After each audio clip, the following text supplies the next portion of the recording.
వికారాబాద్ జిల్లా పరిగి పట్టణంలో BRS senior నాయకులను కార్యకర్తలను పోలీసులు అరెస్ట్ చేశారు.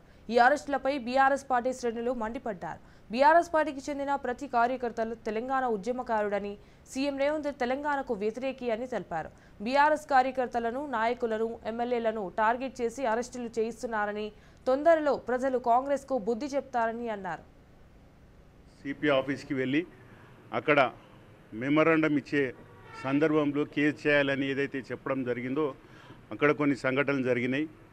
మరి అక్కడ హరీష్ రావు గారితో పాటు అనేక మంది ఎమ్మెల్యేలను, బీఆర్ఎస్ పార్టీ నాయకులను అందరినీ కూడా అరెస్ట్ చేసి వివిధ పోలీస్ స్టేషన్లో తరలించి రాత్రి 12 గంటల వరకు కూడా నిర్బంధించి మరి ఇబ్బందులు పెట్టే కార్యక్రమం సందర్భంగా ఈరోజు అందరం కూడా మరి నిరసన తెలపనీకి అనేది మరి హైదరాబాద్ పోయే సందర్భంలో మరి జిల్లాలో ఉన్నటువంటి అన్ని నియోజకవర్గాల్లో అందరినీ కూడా అక్రమంగా అరెస్ట్ చేసి హౌస్ అరెస్ట్ చేయడం బాధాకరం. మరి పోలీసులు ఇప్పటికైనా గుర్తించాలి.